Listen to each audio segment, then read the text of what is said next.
Allahu Akbar, Allahu Akbar. La ilaha illallah.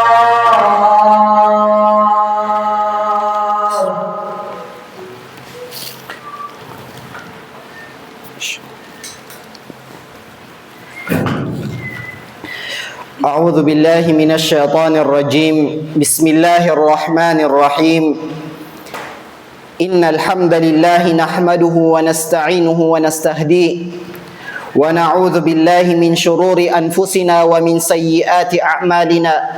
من يهده الله فلا مضل له ومن يضلل فلن تجد له وليا مرشدا. أشهد أن لا إله إلا الله وأشهد أن محمدا رسول الله وعلى آله وأصحابه ومن دعا بدعوته إلى يوم الدين. فيا عباد الله، أوصيكم ونفسي بتقوى الله فقد فاز المتقون. الله سبحانه وتعالى يقول: يا أيها الذين آمنوا اتقوا الله حق تقاته ولا تموتن إلا وأنتم مسلمون. والرسول صلى الله عليه وسلم يقول: اتق الله حيثما كنت. Mga kapatid sa pananampalatayang Islam, purihin at pasalamatan ang Allah subhanahu wa ta'ala na nag-iisang Diyos ng sangkatauhan at ng sanlibutan. Pasalamatan ang Allah subhanahu wa ta'ala sa mga biyaya na ipinagkaloob sa atin ng Allah subhanahu wa ta'ala. Maliit man ito o kakaunti, dapat pa rin natin itong ipagpasalamat sa Allah subhanahu wa ta'ala. Dahil ang Allah subhanahu wa ta'ala ay hindi nagkulang sa atin, bagkus lahat ng ating mga kagustuhan ay ibinibigay sa atin ng Allah subhanahu wa ta'ala. Katulad na lamang ng ating paghahangad na madagdagan ang ating buhay, ibinigay sa atin ng Allah subhanahu wa ta'ala. Maayos na pangangatawan, maayos na kalusugan, ibinigay sa atin ng Allah subhanahu wa ta'ala. Kaya dapat natin itong ipagpasalamat sa Allah subhanahu wa ta'ala.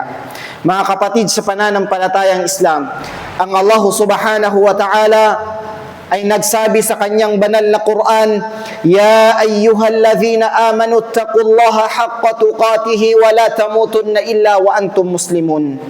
Ang Allah subhanahu wa ta'ala ay nagsabi sa kanyang banal na Quran, kanyang sinabi sa mga mananampalataya o kayong mananampalataya, katakutan ang Allah subhanahu wa ta'ala sa totoong pagkatakot at huwag ninyong hayaan na dumating sa inyo ang kamatayan na hindi kayo sumasampalataya sa Allah subhanahu wa ta'ala.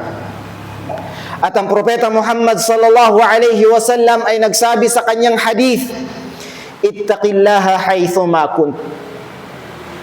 Katakutan natin ang Allah subhanahu wa ta'ala kahit man nasa tayo sa mundong ibabaw. Mga kapatid sa pananampalatayang Islam, ang ating mga ulama ay nagsabi, nahnu fi zamanin qad kathura fiha al-fitan. Ang sabi ng ating mga ulama, nahnu fi zamanin qad kathura fiha al-fitan. Tayo ay napapaloob sa panahon na kung saan puno ng fitna. Tayo ay napapabilang, tayo ay napapaloob sa panahon na kung saan napakarami, puno, talamak ang fitna. Dahil sa panahon natin ngayon, andito na lahat ng fitna. Andito na lahat yaong mga ipinagbabawal ng Allah subhanahu wa ta'ala. Sa mga naunang panahon at sa mga naunang mga propeta, yung mga ipinagbawal sa kanila ng Allah subhanahu wa ta'ala, lahat yun ay nandito na sa ating mga panahon. Kaya nga sabi ng ating mga ulama, na napapaloob tayo sa panahon na kung saan napakarami, talamak, puno ng fitna, puno ng makakasira sa ating pananampalataya. Mga kapatid sa pananampalatayang Islam, ang dapat na gawin ng bawat isa sa atin ngayon ay patatagin ang ating mga puso sa pananampalatayang Islam. Kasi andito tayo sa panahon na kung saan puno, talamak, napakarami ang pwedeng siyang maging dahilan upang masira ang ating mga puso sa ating pananampalataya. Ang daming ginagawa ngayon ng mga Kristiyano na kung saan pwede na kapag sumali si Muslim ay pwedeng ikasira ng kanyang puso. Napakaraming ginagawa ng mga mananampalataya na tayong mga Muslim ay nakikisali sa kanila na dahilan ng pagkasira ng ating puso. Kaya sabi ng ating mga ulama, dapat nating patatagin ang ating mga puso sa mga panahong ito. Especially sa buwan na ito na kung saan talamak ang fitna, talamak ang makakasira sa ating mga puso, sa ating pananampalataya. So dahil sa sabi ng ating mga ulama, nasa panahon tayo ng fitna, napakaraming fitna, talamak ang fitna. Ano ang dapat nating gawin? Patatagin natin ang ating mga puso, mga kapatid, sa pananampalatayang Islam. Dahil ang pagpapatatag ng ating puso ang siyang pundasyon ng ating pananampalataya. Kapag naging mahina ang ating puso, pwedeng maging mahina ang iyong pananampalataya at pwedeng mawala ka sa pagsamba sa Allah subhanahu wa ta'ala. Mga kapatid, sa pananampalatayang Islam, may 5 uri o may 5 bagay na itinuro sa atin ang ating mga ulama na dapat nating gawin upang mapatatag, mapatibay natin ang ating pananampalataya. Mapatatag natin ang ating mga puso sa ating pananampalataya sa Allah subhanahu wa ta'ala. Ang sabi ng ating mga ulama, gawin ninyo ang 5 ito upang mas mapatibay, maging matatag ang inyong puso sa pananampalataya kay Allah subhanahu wa ta'ala. Ang sabi ng ating mga ulama, una na dapat mong gawin, iqamatus salatu ala waqtiha. Ang sabi ng ating mga ulama, iqamatus salatu ala waqtiha. Una na dapat mong gawin para mapatibay mo ang iyong puso ay isatayo mo ang 5 beses na pagdarasal sa Allah sa oras nito. Dahil ang pagtatayo ng sala ay nag-uutos ng kabutihan at nagbabawal ng kasamaan. Nang dahil sa iyong pagsasagawa ng pagdarasal na 5 beses sa loob ng isang araw, pwedeng hindi ka na makagawa ng kasalanan. O pwedeng iiwasan mo yaong mga ipinagbabawal ng Allah subhanahu wa ta'ala. Dahil ang bunga ng ating pagtatayo ng 5 beses na pagdarasal sa Allah ay nagtuturo ito sa ating sa pagsagawa ng kabutihan para sa Allah subhanahu wa ta'ala. Nang dahil dito sa ating pagtatayo ng pagdarasal ay nagiging matibay at pinapatibay nito ang ating mga puso sa pananampalataya sa Allah subhanahu wa ta'ala. Pangatlo, sabi ng ating mga ulama, ad-du'a. Pangalawa, sabi ng ating mga ulama, na dapat mong gawin upang mapatibay mo, tumibay ang iyong puso sa pananampalataya sa Islam kay Allah subhanahu wa ta'ala, ang pagpaparami ng dua o ang pagpaparami ng panalangin sa Allah subhanahu wa ta'ala. Dahil si Propeta Muhammad sallallahu alaihi wasallam, lagi siyang nagdudua kay Allah. At kabilang sa dua ni Propeta Muhammad sallallahu alaihi wasallam, ang kanyang sinasabi kay Allah, ya muqallibal qulub, thabbit qulubana ala dinik. Sa hadith ni Propeta Muhammad sallallahu alaihi wasallam, kabilang sa mga dua ni Propeta Muhammad sallallahu alaihi wasallam para mapatibay niya ang kanyang puso sa pananampalatayang Islam, dinudua niya sa Allah na, ya Allah, pagtibayin mo ang aking puso sa iyong relihiyon. O Allah, pagtibayin mo ang aking pananampalataya sa iyong relihiyon. Ito ang pangalawa na dapat nating gawin upang mas mapatibay pa natin ang ating puso, mapatatag natin ang ating puso sa pananampalataya sa Allah subhanahu wa ta'ala. Pangatlo, sabi ng ating mga ulama, gawin mo ito upang mas mapatibay at mapatatag mo ang iyong puso, tarkudh dhunub. Ang sabi ng ating mga ulama, tarkudh dhunub. Iwasan mo ang pagsasagawa ng mga ipinagbabawal ng Allah. Mga kapatid sa pananampalatayang Islam, kapag alam natin na ito ay ipinagbawal ng Allah, huwag nating gawin. Kung ito ay ipinagbawal ng ating mga ulama, huwag nating gawin. Kung ito ay ipinagbawal ng ating mga scholar sa Islam, na huwag kang makisali sa kanila, huwag kang makihalubilo sa kanila, dapat mong gawin. Dahil ito ay kabutihan para sa iyo. Anumang ipinagbawal ng Allah, anumang ipinalayo sa iyo ng Allah na mga kasalanan, ito ay makakabuti para sa iyo. Dahil ang pagsasagawa ng kasamaan, dahilan upang masira ang iyong pananampalataya. Dahil sa pagsagawa ng kasamaan, pwedeng masira ang iyong puso sa pananampalataya sa Allah subhanahu wa ta'ala. Kaya kung gusto mong mapatatag at mapatibay ang iyong puso sa pananampalataya kay Allah, iwasan mo yaong mga ipinagbabawal ng Allah subhanahu wa ta'ala at ng kanyang mga propeta at ng kanyang mga scholar sa Islam. Pang-apat, sabi ng ating mga ulama, para mas mapatibay, dapat mong gawin upang mapatibay ang iyong puso, upang mapatatag ang iyong puso, tilawatul Quran. Ang pagbabasa ng mga talata ng Allah subhanahu wa ta'ala sa loob ng Quran. Dahil ang Quran, shifaa'ul lima fis sudur. Ang Quran ay gamot ng ating mga puso. Anumang problema sa ating mga puso, mula sa ating pananampalataya, mula sa ating hindi pagsisikap na isagawa ang mga ipinag-uutos ng Allah at paglayo sa mga ipinagbabawal ng Allah, basahin mo ang Quran, kapatid sa pananampalatayang Islam. Dahil ang Quran ay itinuturo niya sa iyo ang pagsagawa ng kabutihan at paglayo sa pagsagawa ng mga ipinagbabawal ng Allah subhanahu wa ta'ala. Dahil ang banal na Quran ay gamot ng mga puso ng mga mananampalataya sa Allah subhanahu wa ta'ala. Panglima na siyang huli na sinabi ng ating mga ulama na dapat mong gawin upang mapatibay, upang maging matibay, upang maging matatag ang iyong puso sa pananampalataya kay Allah, tasfiyatun niyah.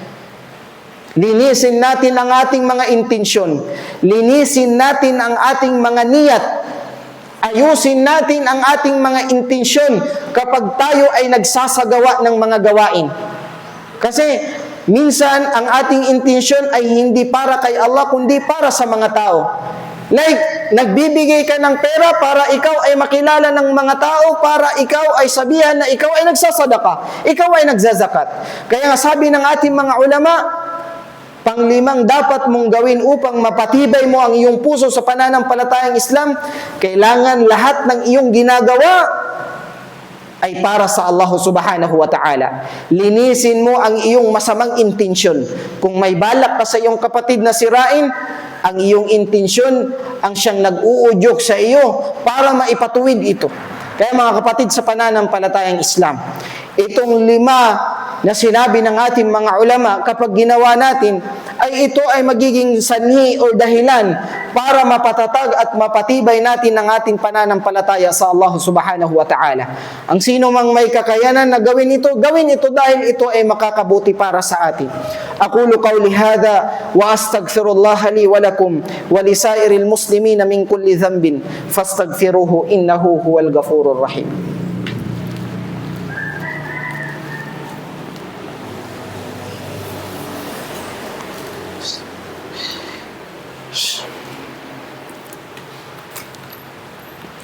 أعوذ بالله من الشيطان الرجيم بسم الله الرحمن الرحيم الحمد لله والصلاة والسلام على رسول الله وعلى آله وأصحابه ومن دعا بدعوته إلى يوم الدين وبعد. Mga kapatid sa pananampalatayang Islam, tapos na tayo sa panahon o sa araw na kung saan ipinagdiwang ang kaarawan ni Jesus Christ. Kahapon lang, ito ay ginawa ng mga hindi mananampalataya. At alhamdulillah, kabilang tayo sa mga taong umiwas nito. Kabilang tayo sa mga taong hindi isinagawa ito dahil nga sa ating pananampalataya sa Allah subhanahu wa ta'ala at pagbabawal ng ating mga ulama sa atin. Mga kapatid sa pananampalatayang Islam, lingid sa ating kaalaman, malapit na ang selebrasyon ng bagong taon.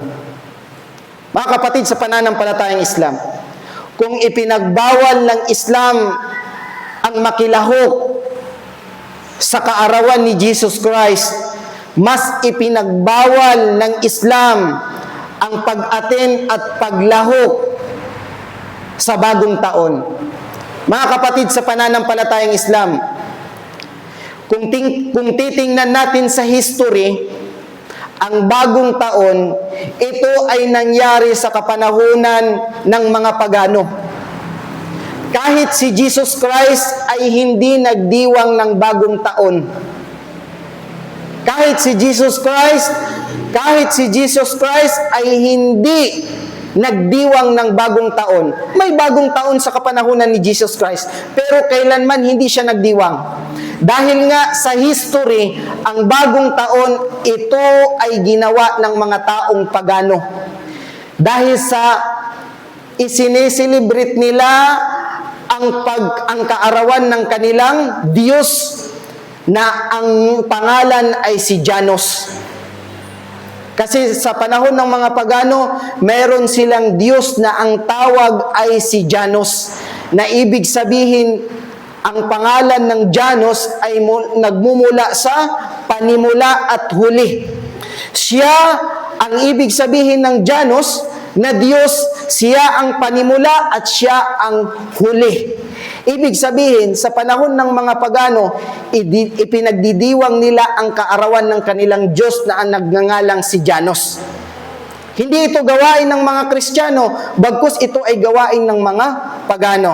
Kaya nga ang buwan na umiikot sa atin sa 12 months, nagsisimula sa January dahil ito ay kinuha sa pangalan na Diyos na si Dianos. Na si Janus ay Diyos ng mga pagano. Kaya ang buwan, sa 12 months, nagsisimula tayo sa January, na ang January ay kinuha sa hango sa pangalan ni Janus, na ang Janus ay Diyos ng mga pagano. Hindi ito alam ng mga Kristiyano. Kung titingnan natin, ang mga pagano at mga Kristiyano, iba ang kanilang pananampalataya. Pero bakit ang mga Kristiyano ay nakikisali sa pagdiwang ng bagong taon? Na hindi naman ito itinuro ni Jesus Christ dahil ito ay selebrasyon ng mga pagano. Ang mga pagano ay hindi sila naniniwala kay Jesus Christ. Ang mga pagano ay hindi sila naniniwala na si Jesus Christ ay Diyos. Pero bakit ang mga Kristiyano ay nakikisali sa kaarawan ni Janus tuwing January 1? Kaya ito ay paglilinaw na tayong mga Muslim ay dapat hindi tayo makisali sa mga selebrasyong ito. Dahil ito ay selebrasyon ng mga pagano, mga taong hindi naniniwala sa nag-iisang Diyos. Hindi nga sila naniniwala kay Jesus Christ na Diyos, kasi ang kanilang pinaniniwalaan ay ang Diyos nila si Janus. Kaya bakit, isa sa mga katanungan, bakit ang mga Kristiyano ay nakikidiwang sa kaarawan ni Janus tuwing January 1? Ito nga ang pagsalubong ng bagong taon.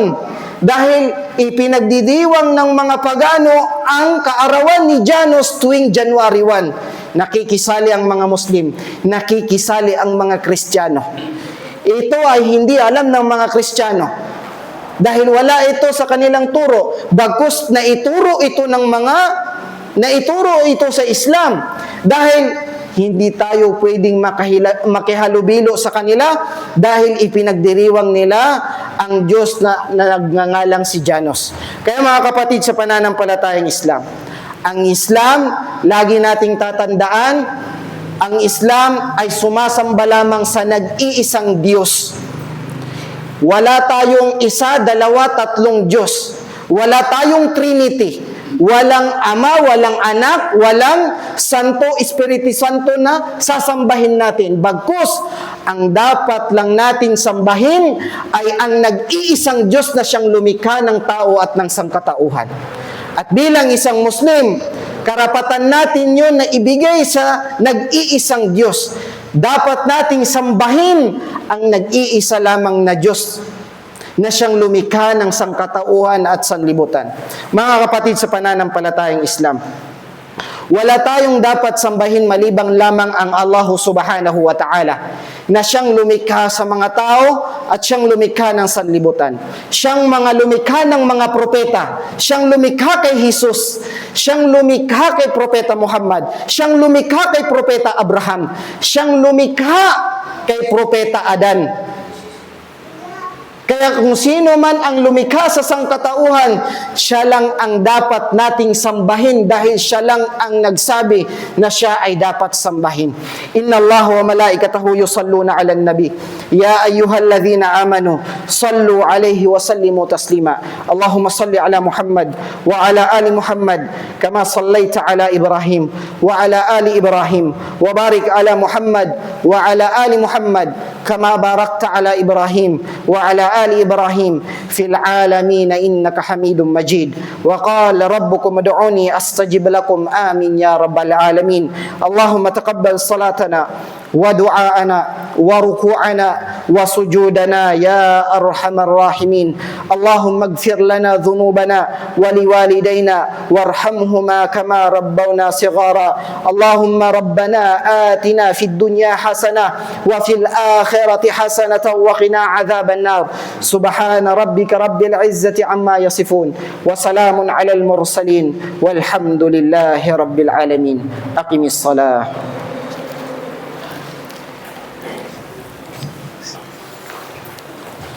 الله أكبر الله أكبر Praise sa Mr. Ha? أشهد أن لا إله إلا الله